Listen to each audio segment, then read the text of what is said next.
What is this so-called right to freedom of speech? What does it allow? What does it prohibit? In its most general form, this is taken to mean that no matter what I say, it would be wrong for anybody to punish me. They can criticize me, they can provide arguments disproving what I say, but they can't legitimately try to prevent me from saying it. Under the U.S. Constitution, it's a protected right. The First Amendment states that Congress shall make no law abridging the freedom of speech or of the press. But clearly it's more complicated than that, right? Consider Volume 18 of the U.S. Code, Section 1621, quote, "Whoever, having taken an oath before a competent tribunal, willfully and contrary to such oath states or subscribes any material matter which he does not believe to be true is guilty of perjury and shall be fined under this title or imprisoned not more than 5 years or both." End quote. So where's this right to freedom of speech? How can you say that the citizens of a country have a right to freedom of speech if they can't lie under oath? Here's another example. The state of Colorado says that you can be subject to civil penalties if you're guilty of 1. Imputing to another a crime punishable by law. 2. Charging a person with having some contagious disorder or with being guilty of some debasing act which may exclude them from society. 3. Making charges against another in reference to his trade, office, or profession calculated to injure him therein. Or 4. Uttering any disparaging word productive of special damage which flows naturally therefrom. Again, all of these things are speech, but it is prohibited speech. Seriously, perjury and slander laws are considered to be perfectly legitimate limitations on the right to freedom of speech. The Supreme Court has recognized over the years certain other exceptions to the rights to freedom of speech. One can't incite imminent lawless actions, for example. The Supreme Court has also said that there's no right to make or distribute obscene materials. You can't burn draft cards at an anti-war protest as a way of expressing your opposition to a war. And there seems to be very little right to freedom of speech when it comes to being a student in a public school system. But which of these limitations are legitimate, and why? If you're going to participate in any informed discussion on freedom of speech, it begins with John Stuart Mill and his book On Liberty. Any informed public discussion on freedom of speech presumes a basic understanding of Mill's claims. Now, to understand Mill, the first thing to note is that Mill is working entirely within a utilitarian framework. Mill wrote, quote, "It is proper to state that I forego any advantage which could be derived from my argument from the idea of abstract right as a thing independent of utility. I regard utility as the ultimate appeal on all ethical questions, but it must be utility in the largest sense, grounded on the permanent interests of man as a progressive being." End quote. So what does this mean? Well, Mill denies that there's an intrinsic natural right to freedom of speech. We can't argue for freedom of speech on the grounds that it's just wrong to prohibit somebody from speaking. What it says in the Declaration of Independence, that all men are created equal and are endowed by their Creator with certain inalienable rights. Mill's main predecessor in the utilitarian line of thought wrote, quote, "Natural rights is simple nonsense. Natural and imprescribable rights, rhetorical nonsense. Nonsense on stilts." End quote. Really, what we're looking at here is a rule or a public norm that'll be justified according to its contribution to a society's overall utility. Now, here I want to look at 3 important background claims that Mill made when it comes to censorship. First, censorship isn't an act carried out against the speaker. Acts against the speaker are a mere means to an end. The end, the goal of censorship, is to control the listener. For the first 90 years of this country's existence, censorship was widely practiced. People enjoyed a right to freedom of speech from the federal government, but not from the states. In 1833, in the case Barron versus Baltimore, the Supreme Court ruled that the Bill of Rights did not apply to state governments. They were written as limitations on the federal government. Note, this remained the case until the 14th Amendment passed in 1868 after the Civil War, which prohibited states from denying citizens due process, which the Supreme Court eventually came to say meant that state laws that violated the Bill of Rights were unconstitutional. But back in 1837, Southern states began to pass laws prohibiting any speech critical of the institution of slavery. Postmasters General blocked the transmission of abolitionist material through the mail in the South. No newspaper that took an anti-slavery position was allowed to operate in many Southern states. Why? Well, one of the main reasons is that this was done to prevent slaves from hearing arguments against the institution of slavery. If slaves were to hear that all men are created equal and that slavery was immoral, then those slaves might find reason to engage in behaviors that the slave owners would have deemed disruptive. And this was also why it was illegal to teach slaves how to read. This was another form of censorship.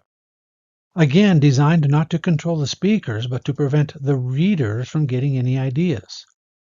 And free blacks were expelled from Southern states, forced to move elsewhere, prohibited from moving into the state, and even prohibited from visiting the state. Black sailors on ships visiting Southern ports were kept in jails until their ship was ready to leave.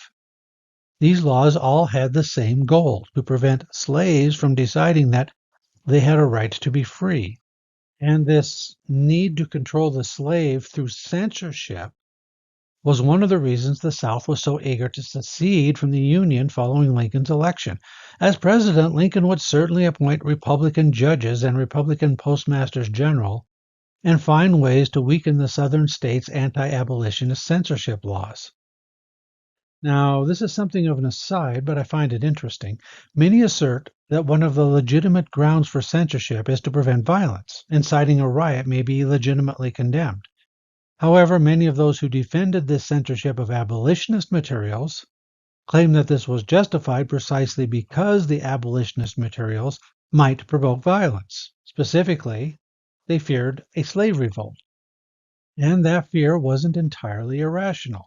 For example, Turner's Rebellion in 1831, 6 years prior to these censorship laws being adopted, a group of slaves killed about 60 white people, including white infants. They also knew of the Haitian Revolution, which was the only large-scale successful slave rebellion. It ended in 1804. After the slaves had won, their leader, Jean-Jacques Dessalines, took his army and traveled from city to city, ordering the death of almost every white person, men, women, and children. They killed between 3,000 and 4,000 people. Some white women were spared if they married black men so they would not give birth to white children. Many women were raped before being killed. Children were killed last. So on the idea that speech can be legitimately prohibited if it risks inciting violence, what are we going to say about these cases? And there's another case to consider. Many historians believe that the American Revolution was not peaceful. The best evidence that a body of writings can contribute to violence can be found in the fact that it did contribute to violence. The philosophical works of John Locke, whose political philosophy is substantially written into the Declaration of Independence, did contribute to violence. So should those ideas have been censored? Anyway, I've been talking about the thesis that the purpose of censorship is to control the listener. The second major thesis about censorship we get from Mill is that censorship is always enacted on those who have power against those who lack power. Why is this? Because you need power to enact and enforce censorship laws. If one was not in a position of power, then one is not in a position to censor. And if one lacks power, then one lacks the ability to resist censorship. So censorship is used by those with power to control those who lack power, whereas a right to freedom of speech is a limitation on power. It states that no matter how powerful you are, you may not use that power to silence those you disagree with, or use that power to prevent people from learning about how your power is being abused to exploit those who are weaker, in the way that slave owners used censorship to prevent a slave rebellion. And a third important point. When Mill wrote about censorship, he was not writing about government censorship. Mill viewed that the case against government censorship was already settled and not worth writing about. Mill wrote, quote, "The time, it's to be hoped, is gone by when any defense would be necessary of the liberty of the press as one of the securities against corrupt or tyrannical government. No argument, we may suppose, can now be needed against permitting a legislature or an executive not identified in interest with the people to prescribe opinions to them and determine what doctrines or what arguments they shall be allowed to hear." End quote. But Mill wrote his treatise mostly against private censorship, the ways in which private citizens control the speech of private citizens. Quote, "Like other tyrannies, the tyranny of the majority was at first, and is still vulgarly held in dread, chiefly as operating through the acts of the public authorities.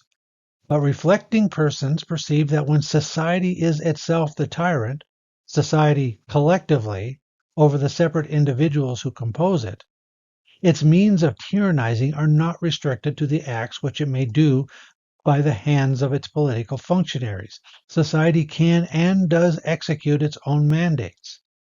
And if it issues wrong mandates instead of right, or any mandates at all in things of which it ought not to meddle, it practices a social tyranny more formidable than many kinds of political oppression." End quote. So does Mill have any reasons to believe that non-government censorship is worse than government censorship? Mill wrote that private censorship, quote, "leaves fewer means of escape, penetrating much more deeply into the details of life and enslaving the soul itself." End quote.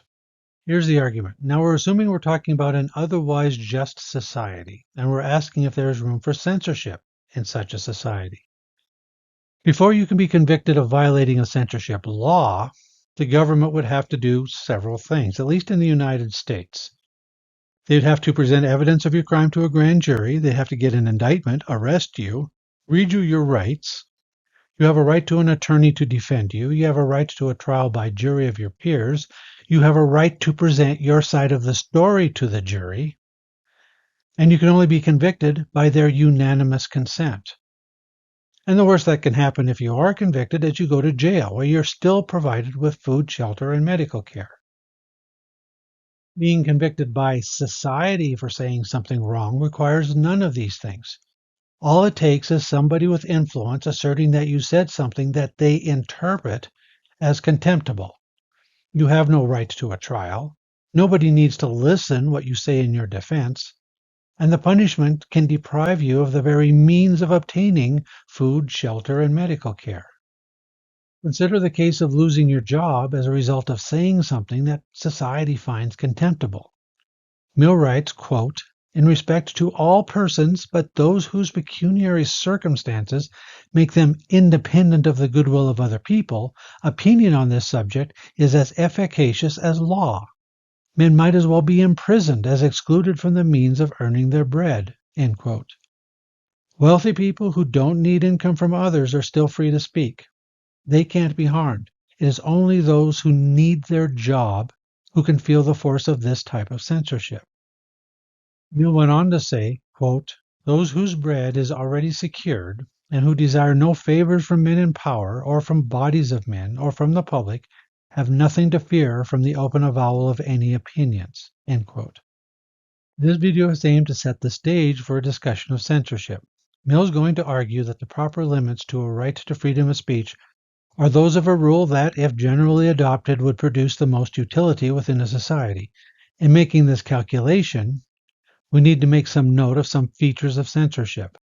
First, the ultimate aim of all censorship is to exercise control over the lives of the audience, the reader or the listener. Second, censorship is imposed by those with enough power to censor against those who lack the power to resist censorship. And third, private censorship is potentially far more powerful and disruptive than government censorship. Next comes Mill's argument against censorship, which is the argument that I'll discuss in future videos.